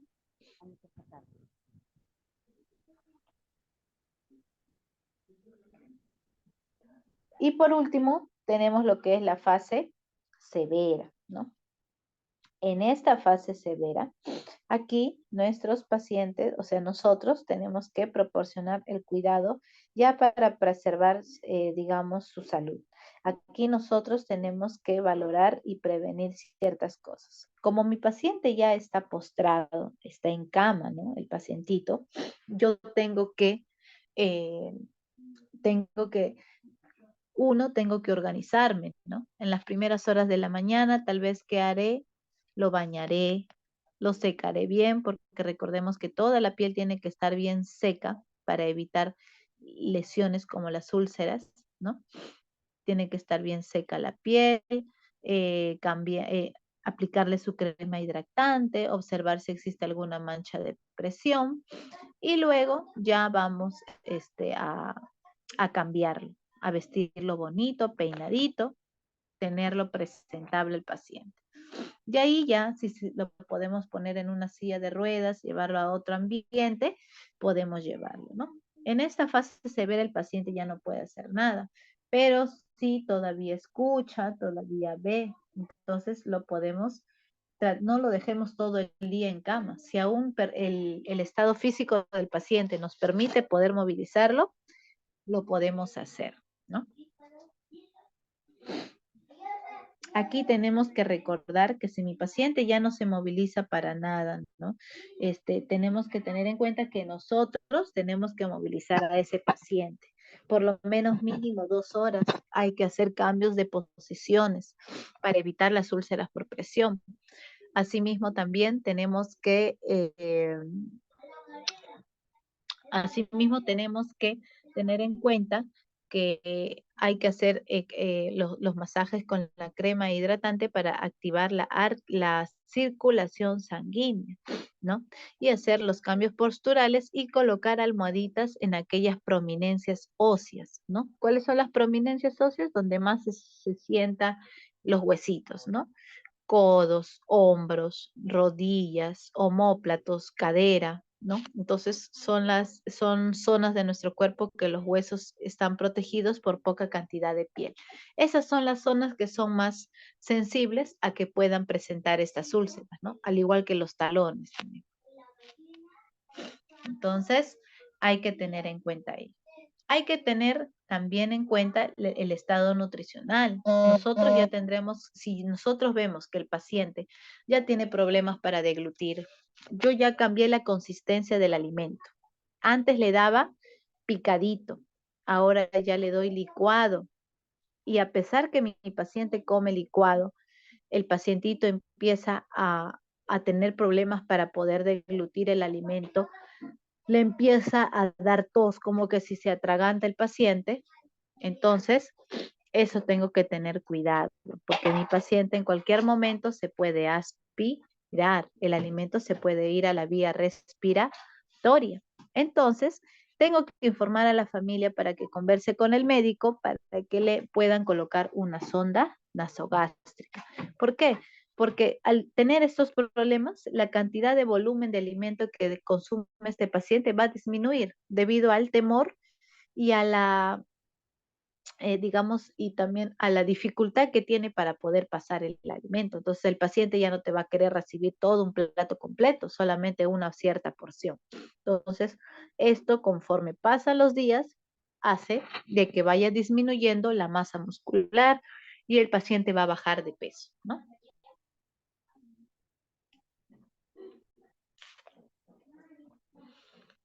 Una vez que el paciente se ha colocado la sonda le han colocado la sonda nasogástrica, ya el cuidador tiene que tener en cuenta todos los cuidados para poder estar atento a ello, ¿no? Lo que es la administración del alimento en una consistencia adecuada, una temperatura adecuada, hacer el lavado de la sonda nasogástrica, ¿no? Tener en cuenta la durabilidad de la sonda, que es de 5 a 7 días, ¿no? Después se tiene que proceder a hacer el cambio de la sonda nasogástrica. Tener en cuenta los residuos gástricos, ¿no? Que antes de empezar a ingresar el alimento, primero tengo que aspirar. Con una jeringa de 20 tengo que absorber una cierta cantidad de residuo gástrico, o sea, de volumen de líquido que queda en el estómago. Eso se elimina y luego se empieza a pasar el alimento por la sondita, ¿no? Y recordemos que la alimentación por la sonda nasogástrica es a gravedad. No se debe utilizar la jeringa con el émbolo así, empujando como si estuviéramos colocando una inyectable. No, es a gravedad. Yo simplemente lleno la jeringa con el alimento, lo pongo más arriba de la cabeza del paciente y solito debe de bajar por la sondita hacia el estómago del paciente. Muy bien. Luego también vamos a tener en cuenta aquel problema si presenta algún tipo de dolor el paciente, ¿no? Hay que estar muy atento a ello, a todos los síntomas o quejas que pueda presentar el paciente, ¿no? Recordemos que en esta fase es la última y solamente se le da calidad de vida, ¿no? Porque ya en cualquier momento la persona va a fallecer. Si ustedes se dan cuenta, esta enfermedad es una enfermedad degenerativa muy feíta. No es nada, digamos, como otras patologías. El paciente de la persona activa que puede haber sido, ¿cómo termina, no? Termina postrada la paciente, siendo una persona que nada de lo que fue antes, ¿no? Y sobre todo la pérdida de la memoria, que la familia también padece con el paciente porque ya no se recuerdan de ellos les dan cariño, pero la paciente es seca, no siente, no percibe y no demuestra también esos sentimientos, ¿no? Por la misma evolución de la enfermedad. Y como para conocimiento de todos ustedes, el Alzheimer, ¿no? ¿De dónde nace esta enfermedad? ¿No? El nombre de esta enfermedad o es descubierto, ¿no? Por esta persona en el año de 1906 por Alois Alzheimer, ¿no? Es el señor descubridor de esta enfermedad que trabajaba en un hospital psiquiátrico en el cual llegaron a encontrar esta enfermedad, ¿no? Y por eso, como él fue el descubridor, en nombre de él colocaron su apellido, ¿no? Por eso la enfermedad se llama Alzheimer, debido al nombre del descubridor. Muy bien, chicas. ¿Alguna consulta, duda, por favor? Señorita, buenos días. Una consulta, ¿solamente se le da tiamina nada más a la paciente? No, ahí les mencioné, ahí estaban, hay varios tipos de fármacos. Depende de la indicación del médico. ¿Qué síntomas vaya presentando tu paciente? Normalmente los fármacos van para la alteración cognitiva y neurológica, y de conducta del paciente, ¿no? Por ejemplo, la depresión, la ansiedad, las alucinaciones. Para eso se da el fármaco, ¿no? Y para los antidemenciales también, ¿no? O sea, para mejorar la memoria también existen medicamentos, perdón. La tiamina, yo dije que es una de las vitaminas B4, que es la más adecuada en que nosotros podamos consumir desde jóvenes a manera de prevención. Y no solamente porque me va a prevenir el Alzheimer, sino más que todo porque nos ayuda a regenerar las paredes de las neuronas y esto normalmente se desgasta por el nivel de estrés que tenemos, ¿no? En nuestras actividades de la vida diaria.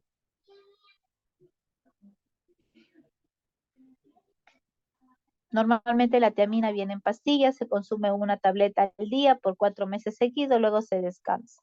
Ujú.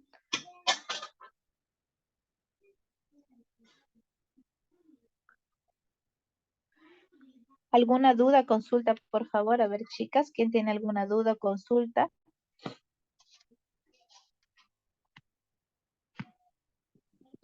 Buenas, sí, yo cuido a una señora de 81 años y tiene inicios de Alzheimer y tiene fracturada la cadera. Más o menos, ¿qué tipo de actividades me recomendaría hacer? Dime, ¿su fractura ya ha sido operada o no la van a operar? Sí, ya ha sido operada, ya está más o menos ya. O sea, ya O está sea, casi recuperada. ¿tiene prótesis? ¿Tiene prótesis? Exactamente. Ya, ya. En ella, por su misma operación de prótesis, recordemos que todo paciente postoperado de prótesis tiene una terapia física y ahí les enseñan qué ejercicios puede hacer, ¿no? Entonces, aquí, si más no me equivoco en ellos, Sí. es flexión y extensión de piernas en la misma cama o hasta sentada en silla, ¿no? También las hacen caminar descalzas también, ¿no? Por unos pisos de corrospún o si no también en el mismo piso. Con mediecitas también puede hacer esas caminatas. En ella podríamos hacer lo que son las actividades, los ejercicios pasivos. Por ejemplo, si ella se puede sentar, ¿no? La sientas en una silla en la cual pueda elevar los brazos hacia arriba, hacia abajo, al frente, abajo, ¿no? Entonces, de esa manera podemos hacer los ejercicios con ella. ¿Qué más? Piernas. Estira, encoge. Eleva, baja, ¿no? Solamente en posición de sentada. Por ejemplo, tú puedes buscar en el YouTube ejercicios pasivos para adultos mayores y ahí te sale el video de una persona joven o adulta qué ejercicios debe de hacer sentadita, ¿no? Te sale. Es un video de ritmo de más o menos 20 a 30 minutos. Ok, gracias. Y cuando yo le quiero sacar, tiene temor salir a la calle, más que nada al ascensor, y no quiere salir. No quiere salir. ¿Has tratado de averiguar cuál es la razón por qué no quiere salir? hay que empezar por ahí, averiguar qué es lo que le ocasiona. Ya. Señorita, buenas tardes. Ok, gracias. Sí, dígame, buenas tardes. Buenas tardes. Una consulta. ¿Cómo se puede tratar a un paciente que se altera o que es que de la nada agrede o a veces no reconoce? Como tuve un tío, que, bueno, ya falleció, que a su hija cuando fueron a sacar dinero al banco no la reconoció, dijo que le estaban robando y algo así. O sea, ¿cómo se trata a esos tipos de pacientes? Muchas gracias por escucharme. Ya, claro. Entonces, ya la señora me imagino que padecía de la enfermedad y habrá estado más o menos en la segunda fase, ¿no? Donde ya va perdiendo la memoria en reconocer a sus familiares, ¿no? Claro, lo que pasa es que es algo natural que se va a presentar. Son sucesos que lamentablemente a veces van a hacer sentir mal al familiar o a la persona a cargo de esta paciente, ¿no? Entonces, ahí tenemos que tener en cuenta que lo único que tenemos que hacer es tratar de calmar al paciente. ¿Cómo calmamos? Haciendo que una tercera persona pueda hablar con él que la persona que aparentemente piensa que es la que le está causando daño desaparezca un momento de su vista, porque peor aumentamos el grado de ansiedad. A veces cuando ocurren estos problemas, y por ejemplo, ¿no? Mi mamá padece la enfermedad y yo la estoy atendiendo, y ella piensa que yo le quiero, que yo la quiero lastimar, pero yo me acerco a ella y le digo, no, mamá, yo te quiero ayudar, que es. Entonces es peor. La persona peor se estresa, se pone más ansiosa. La persona que debe de calmar estos ataques debe ser una tercera persona, no la misma persona que está incluida o la que piensa el paciente que es la que le quiere hacer daño, ¿no? Debe ser una tercera persona. Ahora, Ok, también gracias, señorita. ya de que la señorita que me consultó anteriormente, que decía que su pacientita tenía miedo, ¿no? Tenía miedo a salir. Recordemos que esta paciente tenemos que tratar de averiguar por qué tiene miedo, ¿no? Una vez que nosotros sepamos a qué tiene miedo, vamos a poder explicarle que no debe ser así, ¿no? Que no debe ser así y que debemos, ¿sí? Ahí está la persona. ¿Aló? Sí.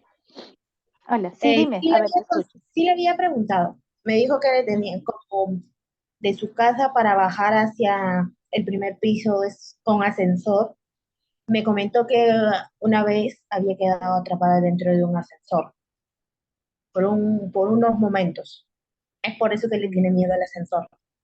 Y le da vergüenza salir a la calle y que le vean en el estado como está. Porque yo le saco en una silla de ruedas porque no puede caminar mucho. Ajá. Y a Y ella le ella da tiene vergüenza. vergüenza a la silla de ruedas. Exactamente. Tiene vergüenza y tiene miedo. Ya. Entonces, hija, ahí tienes que empezar con un apoyo emocional. Por ejemplo, hazle ver videos donde esté unas películas o pequeños videos cortos donde aparezcan personas que utilizan la silla de ruedas y que continúan su vida diaria. O coméntale, ¿no? ¿Sabes qué? Mira, vi a tal vecinita, o yo tengo una vecina, ¿no? Que todos los días sale al parque y su hija la lleva en silla de ruedas. Feliz la señora. Hacerle entender que el que use silla de ruedas no es algo el cual va a hacer que sea juzgada por ello, ¿no? Sino es parte de un instrumento que le va a ayudar a movilizarse. Al contrario, gracias a esta silla de ruedas, muchas personas no se quedan dentro de sus domicilios, sino pueden salir, pasear y todo ello, ¿no? Recordemos que no solamente las personas adultas mayores van a hacer el uso de la silla de ruedas, ¿no? También tenemos niños, jóvenes, adultos, que gracias a esto se pueden continuar con su vida, con sus actividades normales, ¿no? Como salir a trabajar, estudiar. Entonces, una vez que cambies un poquito la manera de pensar sobre el uso de la silla de ruedas, también de la par anda con lo que es el ascensor. Mira, antes que bajemos, yo voy a ir a probar el ascensor. Vas, lo pruebas, está muy bien, funciona, no hay problema, vamos, no va a pasar nada. Y la sacas con el ascensor. Y ya, mira, ¿sabes qué? Hoy día solamente hay que salir 15 minutos. ya, una semana, 2 semanas, estará solo con 15 minutos. Poco a poco ella misma te va a ir pidiendo, tal vez quedarse un poquito más y un poco más, ¿no? Entonces, tratar de ayudarla a tener esa confianza para que se pueda distraer, ¿no? Y más que todo no se sienta con esa sensación de que va a ser juzgada por usar la silla de ruedas. Ok, muchas gracias. Ya. ¿Alguna otra consulta, por favor?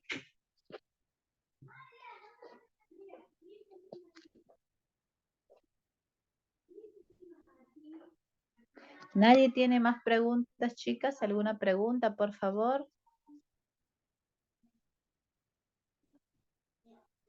Mire, yo tengo una pregunta. Tengo un tío que es abogado y a veces viene a mi casa, me mira, me dice sobrina, después se olvida, pero me dice ¿quién eres? Comienza a hablar así, algo del pasado, y tiene alucinaciones, pero dice que todavía no le han diagnosticado de Alzheimer, pero yo creo que por los síntomas que tiene, debe tener, porque él tiene 65 años.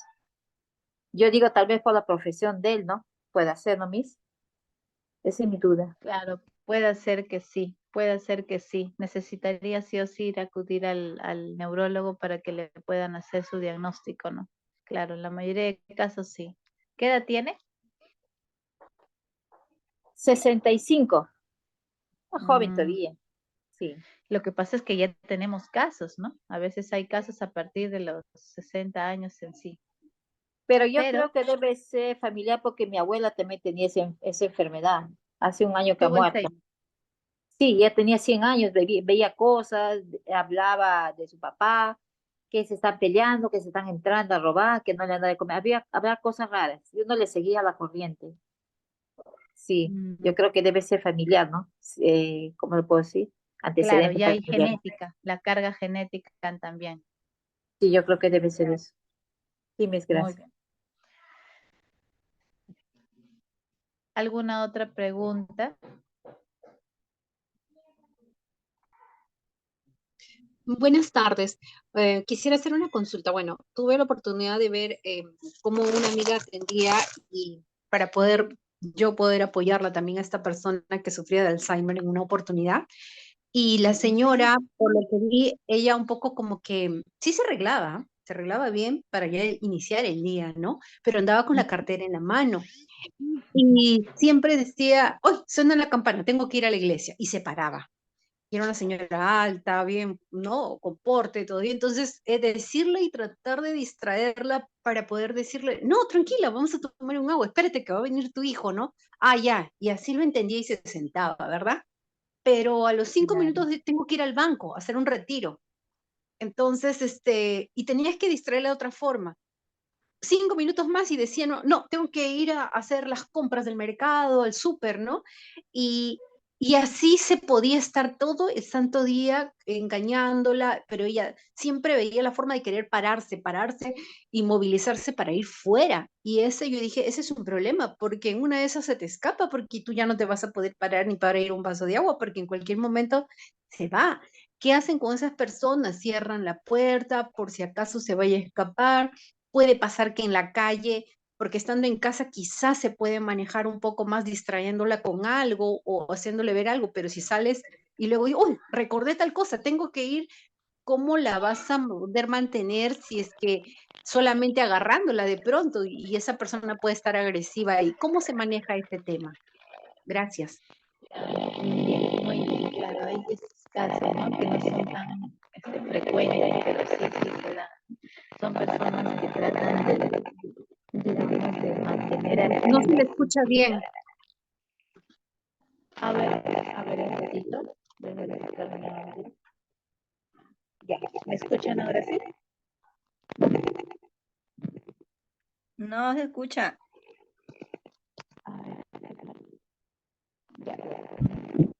Nada. Ya, ¿me escuchan? ¿Sí se escucha ahora? No, se escucha interferido. Hola, ¿se escucha?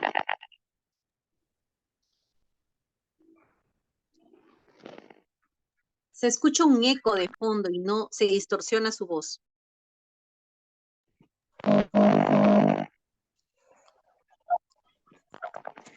Ya, ahora me escuchan, si no, ¿me escuchan? No escucho nada, se escucha más el sonido.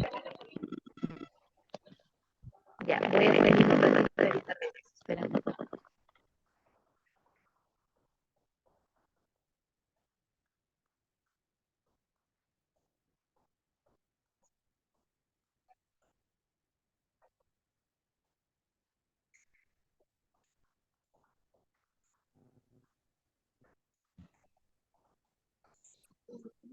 Ya, ahora sí. ¿Ahora me escuchan? Ahora está perfecto. Bien, muy bien. Miren, entonces el caso que daba su compañera, ¿no? De que cada rato la señora decía que tenía que hacer diferentes acciones, es una manera de algunos pacientes cómo tornan en tratar de llenar su día con el recuerdo de diversas actividades que antes tal vez lo realizaban, ¿no? Pero normalmente se da este caso, ¿por qué? Porque durante el día no tienen actividades que realizar, ¿no? Estas personas son a las que más les va a costar poder adaptarse a esta enfermedad. Son personas que corre el riesgo, como muy bien lo mencionó la compañerita, que en cualquier momento, en cualquier descuido, va a querer salir. Y puede ser que lo haga, sí, puede ser que lo haga.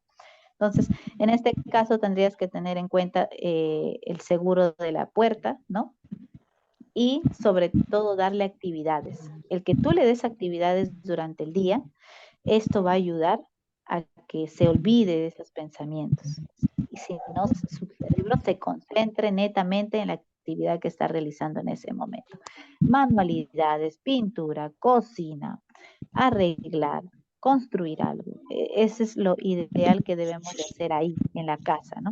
A eso hay que conversar con la familia para que te ayude a buscar diversas tareas, ¿no? Y si solamente tú te dedicas a ella y no a alguna otra actividad de la casa, pues buscar algunos talleres para que las dos puedan acudir ahí, ¿no? Y se puedan acompañar y en eso se distraiga la señora. Recordemos que ella recién está en la fase leve, en la primera fase, si no me equivoco, ¿no?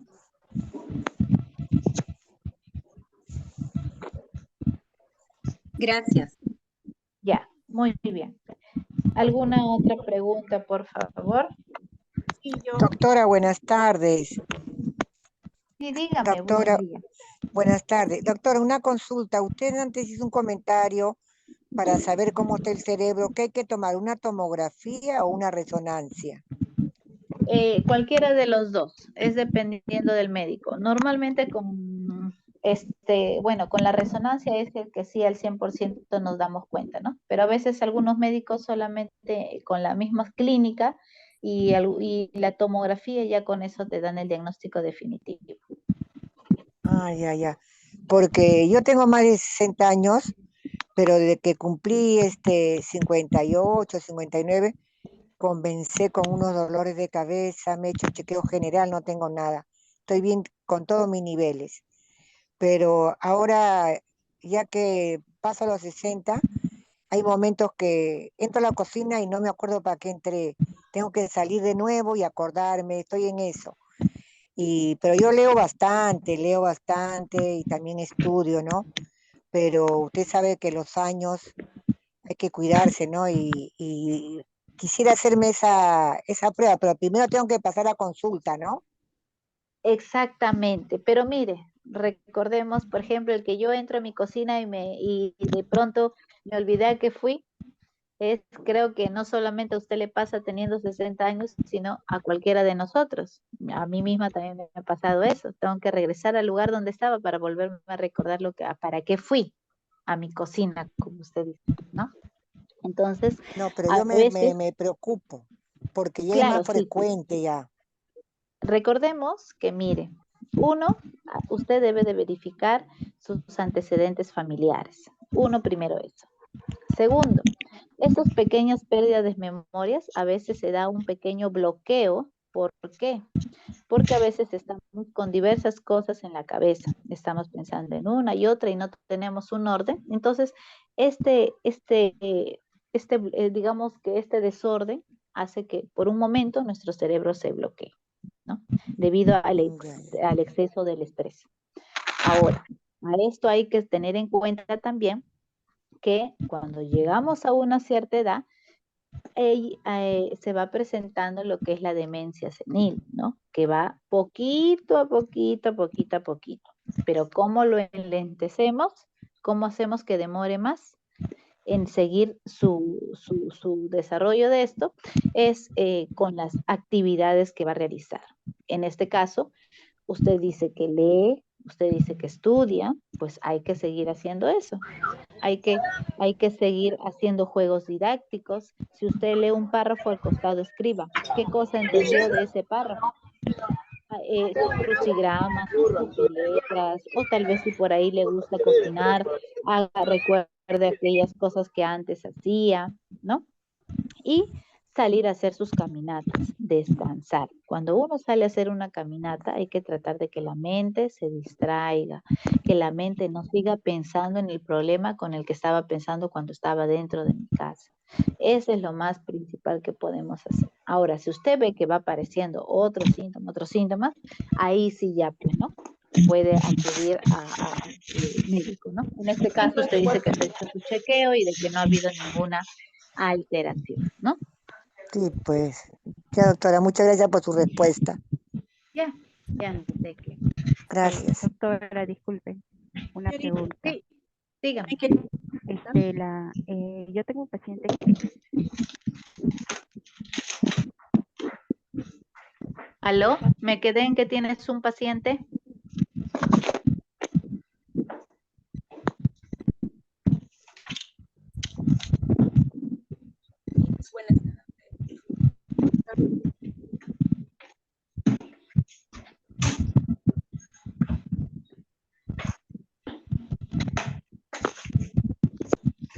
¿Alguien desea hacer alguna pregunta más? Doctora, buenas tardes. Una consulta. En el caso de la señora que dice sobre eso que le está pasando, ¿ahí no le ponen unas vitaminas para que no llegue todavía al extremo de los Alzheimer, eso de ahí?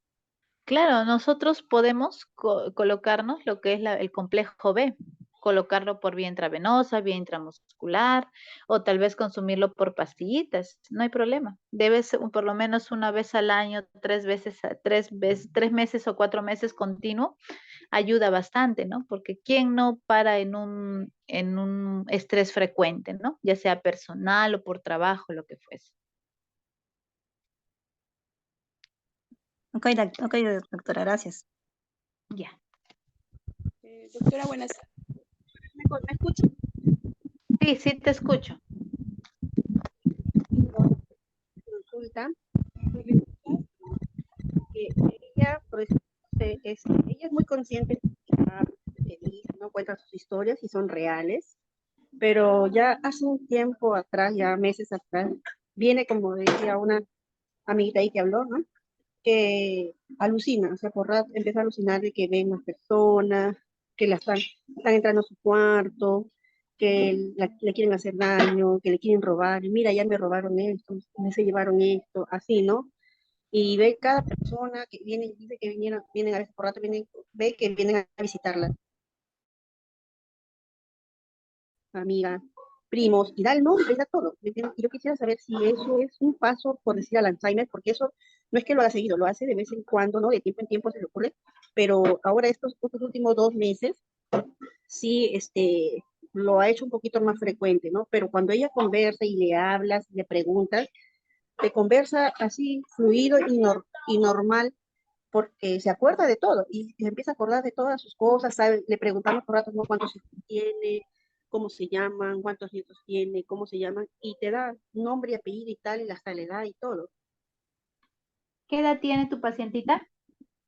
Ella tiene ahorita ya 90 años. 90 y tantos. Ya, hija. Ella, no es Alzheimer, hija. Esa es una demencia senil. La demencia senil, a partir de esa edad, también presenta esas cosas, ¿no? Donde, por ejemplo, la persona, la abuelita o el abuelito puede vivir en provincia y dice que su hijo le ha venido a visitar. Pero ¿cuándo? Si nunca fue, ¿no? sea, son pequeñas alucinaciones que van presentando. Pero después tú le preguntas, le hablas, todo es normal, ¿no? O sea, es un avance de su demencia senil. Ya está en base 90. Claro, claro. ¿O sería pues como un avance normal para ella? Es un avance normal para su demencia senil, ajá, de su edad. Sí, sí, hija, sí está. Así va a ser. Ok, Miss, gracias, muchas gracias por el aclaramiento. Ya, ya de qué. Muy bien, chicas. Entonces, espero les haya servido bastante la información, me hayan podido entender. Muchas gracias a cada uno por su participación. Ya nos estaremos viendo en una próxima oportunidad. Muchas gracias. Muchas gracias a usted por la explicación y por el tiempo que se toma para poder darnos esta clase, ¿no? Y poder nosotros aprender y llevarnos de eso. Muy bien, gracias también. Gracias a ustedes también. Gracias. Gracias, Miss, de igual manera. Hasta la próxima vez. Gracias, Miss. Hasta la próxima vez también. Muy interesante todo el curso, la charla. Gracias. Gracias también a ustedes. Gracias. Gracias, Miss, y muchas bendiciones. Gracias igualmente para ustedes, para ti, gracias. Muchísimas gracias, doctora. Excelente, todo quedó muy claro. De verdad, muy agradecida. Muchas gracias, es lo más importante, ¿no? Que cada una de ustedes me haya podido entender. Gracias, chicos. Hasta luego.